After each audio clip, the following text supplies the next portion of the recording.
എല്ലാവർക്കും നമസ്കാരം. ഞാൻ ഡോക്ടർ രാഖി അഷ്ടമന ആര്യവൈദ്യശാലയുടെ ചീഫ് കൺസൾട്ടൻറ്റ് ഫിസിഷ്യനാണ്. ഇന്ന് നമ്മൾ ചർച്ച ചെയ്യാൻ പോകുന്നത് പ്രമേഹത്തെ പറ്റിയാണ്. നമുക്കറിയാം, പ്രമേഹത്തെക്കുറിച്ച് ഒരുപാട് തെറ്റിദ്ധാരണകൾ ആളുകൾക്കുണ്ട്. അതിലൊന്നാണ് പ്രമേഹം ഒരു പാരമ്പര്യ രോഗമാണ്. അതുകൊണ്ട് മാതാപിതാക്കൾക്ക് പ്രമേഹം ഉണ്ടെന്നുണ്ടെങ്കിൽ മക്കൾക്കും അത് തീർച്ചയായിട്ടും ഉണ്ടാകുമെന്നുള്ളത്. ഇത് വളരെ തെറ്റായ ഒരു ധാരണയാണ്. കാരണം പ്രമേഹം പാരമ്പര്യ രോഗമാണ്, ശരിയാണ്. പക്ഷേ നമ്മുടെ ജീവിത രീതിയും ആഹാര രീതിയും ക്രമപ്പെടുത്തി നമ്മൾ ചിട്ടയായിട്ട് ജീവിച്ചു കഴിഞ്ഞാൽ ഒരിക്കലും അത് അടുത്ത മക്കൾക്കോ അല്ലെങ്കിൽ കൊച്ചുമക്കൾക്കോ അത് ബാധിക്കണമെന്ന് യാതൊരു നിർബന്ധവുമില്ല. മറ്റൊരു തെറ്റിദ്ധാരണയാണ് പ്രമേഹം വന്നു കഴിഞ്ഞാൽ ജീവിതകാലം മുഴുവൻ നമ്മൾ മരുന്നിന് അടിമപ്പെട്ട് നമ്മുടെ ജീവിതത്തിൻ്റെ നിലവാരം കുറഞ്ഞ് നമ്മൾ ജീവിക്കണമെന്നുള്ളത്. കാരണം നമുക്കറിയാം, ഏതെങ്കിലുമൊക്കെ മരുന്നുകൾ ലൈഫ് ലോങ് കഴിക്കുമ്പോൾ അതിന് സൈഡ് എഫക്ട്സ് ഉണ്ടാവും. അപ്പോൾ രോഗി ഈ പ്രമേഹത്തിന് മരുന്ന് കഴിക്കുന്നതോടൊപ്പം തന്നെ അതിൻ്റെ സൈഡ് എഫക്ട്സും കൂടി ബാധിച്ചാണ് ശേഷിക്കുന്ന കാലം തള്ളി നീക്കുന്നത്.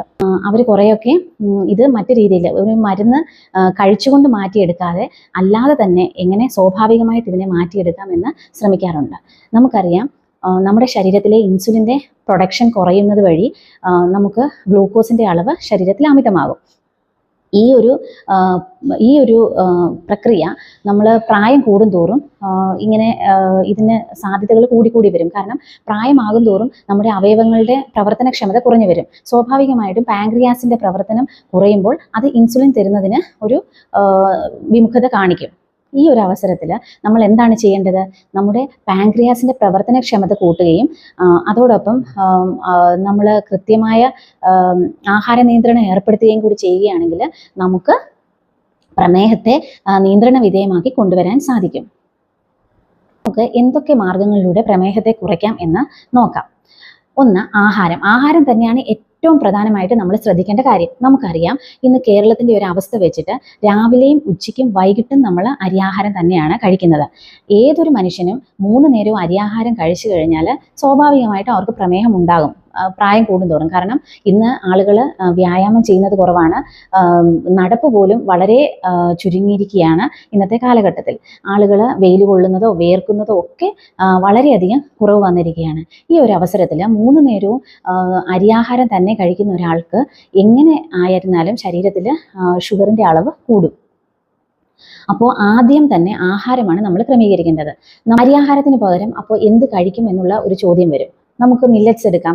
മില്ലറ്റ്സ് എന്ന് പറയുമ്പോൾ ചെറുധാന്യ വർഗ്ഗത്തിൽപ്പെട്ട ചാമേരി, തിനേരി മുതലായവയാണ്. അതിൽ റാഗി വരും. ഇതൊക്കെ വളരെ കാൽസ്യത്തിൻ്റെ കലവറ തന്നെയാണ് റാഗി എന്ന് പറയുന്നത്. ഒരു നേരത്തെ മീലാക്കാൻ നമുക്ക് സാധിക്കും ഈ റാഗി കൊണ്ട്. അതുപോലെ നമ്മൾ ആഹാരത്തിൽ കൂടുതലായിട്ടും പച്ചക്കറികൾ ഉൾപ്പെടുത്തുക, പഴങ്ങൾ ഉൾപ്പെടുത്തുക. പഴവർഗ്ഗങ്ങൾ ആയിട്ടുള്ള പേരയ്ക്ക, മാങ്ങ, തണ്ണിമത്തങ്ങ,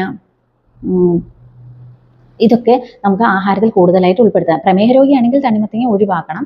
അല്ലാത്ത അവസ്ഥയിൽ നമ്മുടെ ആഹാര രീതിയിൽ ഇങ്ങനെ ഒരു മാറ്റം വരുത്തി കഴിഞ്ഞാൽ പാരമ്പര്യമായിട്ട് ഷുഗർ മാതാപിതാക്കൾക്കുള്ളവരാണെങ്കിൽ അവരുടെ മക്കൾ ഇത് ശ്രദ്ധിച്ചിങ്ങനെയൊക്കെ പോവുകയാണെന്നുണ്ടെങ്കിൽ അവർക്ക് ഷുഗർ വരാനുള്ള സാധ്യത വളരെ കുറവായിരിക്കും. അതുപോലെ തന്നെ നമ്മുടെ ബോഡി വെയ്റ്റിനെ ക്രമപ്പെടുത്തി കൊണ്ടുപോകാനും ഇങ്ങനെ ഒരു ആഹാര രീതി സഹായിക്കും. കാരണം അരിയാഹാരം കുറയ്ക്കുമ്പോൾ തന്നെ നമ്മുടെ ശരീരത്തിൻ്റെ ഭാരം കുറയുകയും നമുക്ക് അമിതമായിട്ട് കൊഴുപ്പ് നമ്മുടെ ശരീരത്തിൽ അടിയാതിരിക്കുകയും ചെയ്യും. മറ്റൊരു കാരണമാണ് നമ്മുടെ വയറിലടിയുന്ന കൊഴുപ്പ്. അതായത് നമ്മൾ ആഹാരം പാകം ചെയ്യുമ്പോൾ അമിതമായ അളവിൽ എണ്ണ ഒഴിക്കാതെ അതിലൊരു നിയന്ത്രണം കൊണ്ടുവരികയാണെങ്കിൽ ഈ ഒരു കാര്യത്തിൽ നമുക്ക് പരിഹാരമുണ്ടാവും. അതുപോലെ നമ്മൾ രാത്രി ഭക്ഷണം സൂര്യാസ്തമയത്തിന് മുമ്പ് തന്നെ കഴിക്കുകയാണെന്നുണ്ടെങ്കിൽ അത് വളരെയധികം പ്രയോജനം ചെയ്യും. മാക്സിമം പോയാൽ 7 മണിക്കപ്പുറം നമ്മൾ രാത്രി ഭക്ഷണം കഴിക്കാൻ നിൽക്കരുത്. മറ്റൊരു കാര്യം, പ്രമേഹ രോഗികൾ എന്തെങ്കിലും ഒരു വ്യായാമം ഒരു ദിവസം ഒരു അരമണിക്കൂറെങ്കിലും ചെയ്യുന്നത് വളരെയധികം നന്നായിരിക്കും. ഏറ്റവും നല്ലത് യോഗയാണ്. കാരണം നമ്മൾ 1 കിലോമീറ്റർ നടക്കുന്നതും ഒരു റൂമിൽ ഒരു 5 യോഗ പോസ്ചറെങ്കിലും നമ്മൾ നിന്നുകൊണ്ട് ചെയ്യുന്നതും തമ്മിൽ തുല്യതയെങ്കിലും അതിലും ഏറ്റവും ബെനിഫിറ്റ് ഈ യോഗയ്ക്ക് തന്നെയാണ്. ഒരു യോഗ പോസ്റ്ററായ പാദഹസ്താസനം എന്ന് പറയുമ്പോൾ നമ്മൾ മുന്നോട്ട് ബെൻഡ് ചെയ്ത് നമ്മുടെ കാൽപാദത്തിൽ തൊടുന്നതാണ്. ഈ പോസ്റ്റർ വരുമ്പോൾ നമ്മുടെ വയറിൻ്റെ ഭാഗം മടങ്ങുകയാണ്. അപ്പോൾ പാൻക്രിയാസിന് ഒരു സ്റ്റിമുലേഷൻ കിട്ടും. ഇങ്ങനെ വരുമ്പോൾ പാൻക്രിയാസിനെ ഇൻസുലിൻ ഉൽപ്പാദിപ്പിക്കാനുള്ള ഒരു കപ്പാസിറ്റി കൂടുകയാണ്.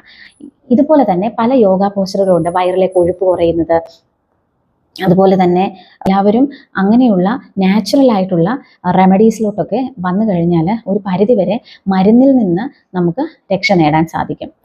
അതുപോലെ തന്നെ കാൽപാദത്തിൽ നമുക്ക് തൈലം തേച്ച് മസാജ് ചെയ്യുന്നത് ഈ ന്യൂറോപ്പതിയെ കുറേയൊക്കെ പരിഹരിക്കാൻ നമുക്ക് സാധിക്കും. അതുപോലെ ഉറക്കക്കുറവിനെയും പരിഹരിക്കാൻ ഇത് ഉപകരിക്കും. ഒന്നുകിൽ പിണ്ണ തൈലമോ അല്ലെങ്കിൽ ധാന്വന്തരം തൈലമോ ഇതൊക്കെ ഉപയോഗിച്ചിട്ട് കാലിൻ്റെ പാദഭാഗം മസാജ് കൊടുക്കുക. അപ്പോൾ ഇത് പുകച്ചിലിന് വളരെയധികം പ്രയോജനം ചെയ്യും. അതുപോലെ പെരുപ്പ് ഉള്ളവർക്കും ഇത് വളരെ ഗുണകരമാണ്. ഇങ്ങനെ അതുപോലെ തന്നെ ശരീരത്തിൽ എണ്ണ തേച്ച് കുളിക്കുന്നതും നന്നായിരിക്കും. ദിവസവും എണ്ണ തേച്ച് കുളിക്കാൻ സാധിക്കാത്തവർക്ക് ആഴ്ചയിൽ ഒരു 2 തവണയെങ്കിലും ശരീരത്തിൽ തൈലം തേച്ച് കുളിക്കാം. ഇത് രോഗിക്കനുസരിച്ചുള്ള തൈലം തന്നെ തിരഞ്ഞെടുക്കുക. അതിന് ഒരു ആയുർവേദ ഡോക്ടറുടെ നിർദ്ദേശപ്രകാരം മരുന്നുകൾ കഴിക്കുക. ഇനി പ്രമേഹത്തിൽ എന്തൊക്കെ മരുന്നുകൾ കഴിക്കാമെന്ന് നമുക്ക് നോക്കാം. ആദ്യം തന്നെ നമുക്ക് രാവിലെ വെറും വയറ്റിൽ മഞ്ഞളിൽ നെല്ലിക്ക പുഴുങ്ങി അത് കഴിക്കാം. അത് നല്ലതാണ്. 15 മില്ലി തൊട്ടാവാടി നീര് കഴിക്കുന്നത് നല്ലതാണ്. അതുപോലെ വേങ്ങക്കാതൽ ഇട്ട് വെള്ളം തിളപ്പിച്ച് കുടിക്കുന്നത് പ്രമേഹത്തിന് മാത്രമല്ല, അത് കരളിലെ കൊഴുപ്പിനെ കുറയ്ക്കാനും ഉപകരിക്കും. അമിതവണ്ണമുള്ളവർക്ക് അത് കുറയ്ക്കാനും വേങ്ങക്കാതൽ നല്ലതാണ്. കുടിവെള്ളത്തിലിട്ട് തിളപ്പിച്ച് കുടിക്കാനായിട്ട് ഇത് ഉപയോഗിക്കാം. 15 മില്ലി ചിറ്റാമൃതിൻ്റെ നീര് 1/2 ടീസ്പൂൺ മഞ്ഞൾപ്പൊടിയിൽ ചേർത്ത് രാവിലെ വെറും വയറ്റിൽ കഴിക്കുന്നത് നല്ലതാണ്. ഏകനായകൻ ചതച്ചിട്ട് വെള്ളം തിളപ്പിച്ച് കുടിക്കുന്നത് നല്ലതാണ്. ഇങ്ങനെ അതുപോലെ തന്നെ ചില ആയുർവേദ മരുന്നുകളായ അമൃതമേഹാരി ചൂർണം, പ്രമേഹ ഔഷധം, ഇതൊക്കെ നമുക്ക് പ്രമേഹത്തിനെ കുറയ്ക്കാൻ വളരെ സഹായിക്കും. ഇതൊരു ഡോക്ടറുടെ നിർദ്ദേശപ്രകാരം മാത്രം വാങ്ങിക്കഴിക്കുക.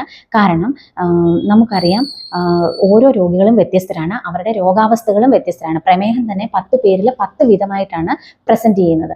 അതുകൊണ്ട് തന്നെ നമ്മൾ എപ്പോഴും ഒരു വൈദ്യ നിർദ്ദേശപ്രകാരം തന്നെ മരുന്നുകൾ വാങ്ങിക്കഴിക്കാൻ ശ്രദ്ധിക്കുക. ആയുർവേദത്തെക്കുറിച്ച് ആളുകൾക്ക് പല തെറ്റിദ്ധാരണകളും ഉണ്ട്. അതിലൊന്നാണ് ആയുർവേദ മരുന്നുകൾ രോഗിക്ക് സ്വന്തം ഇഷ്ടപ്രകാരം തന്നെ വാങ്ങിക്കഴിക്കാം എന്നുള്ളത്. ഇത് വളരെ തെറ്റായ ഒരു പ്രവണതയാണ്. കാരണം ഓരോ മരുന്നിനും അതിൻ്റെതായ ഡോസേജ് ഉണ്ട്, അത് കഴിക്കേണ്ട രോഗിയുടെ അവസ്ഥകളുണ്ട്. ഇതെല്ലാം പ്രത്യേകം കണക്കാക്കി വേണം കഴിക്കാൻ. അതൊരു വൈദ്യന് മാത്രമേ കൃത്യമായിട്ട് നിർണ്ണയിക്കാൻ സാധിക്കുകയുള്ളൂ. ഇന്ന് ആളുകൾ കൂടുതലും യൂട്യൂബിൽ കാണുന്ന ചികിത്സകൾ അങ്ങനെ തന്നെ നേരിട്ട് പോയി കടയിൽ പോയി സ്വയം ചികിത്സിച്ച് മരുന്നുകൾ വാങ്ങി കഴിക്കുകയാണ്. അങ്ങനെ ചെയ്യുന്നത് വളരെ തെറ്റാണ്. യൂട്യൂബ് അല്ലെങ്കിൽ ഇപ്പോൾ ഞാൻ പോലും ഈ പറഞ്ഞു തരുന്നത് ഒരു മാർഗനിർദ്ദേശം മാത്രമാണ്. ഇതിൽ എന്തെങ്കിലും ഒരു ഡൗട്ട് നിങ്ങൾക്കുണ്ടെങ്കിൽ, അല്ലെങ്കിൽ നിങ്ങൾക്കൊരു ഓൺലൈൻ കൺസൾട്ടേഷൻ വേണമെന്നുണ്ടെങ്കിൽ എൻ്റെ നമ്പറിൽ ബന്ധപ്പെടുക. ഞാനുമായിട്ട് സംസാരിച്ചതിന് ശേഷം മാത്രം നിങ്ങൾ മരുന്നുകൾ വാങ്ങിക്കുക. ഞാൻ മാത്രമല്ല, വേറെ ഏത് യൂട്യൂബ് വീഡിയോസ് കണ്ടു കഴിഞ്ഞാലും നിങ്ങൾ ഡോക്ടറുടെ കൺസൾട്ടേഷനോട് കൂടി തന്നെ മരുന്നുകൾ വാങ്ങിക്കഴിക്കാൻ പ്രത്യേകമായിട്ട് ശ്രദ്ധിക്കുക. ഇന്നത്തെ ഈ വീഡിയോ എല്ലാവർക്കും ഇഷ്ടപ്പെട്ടെന്ന് കരുതുന്നു. മറ്റൊരു ടോപ്പിക്കുമായിട്ട് അടുത്ത ദിവസം കാണാം. നന്ദി, നമസ്കാരം.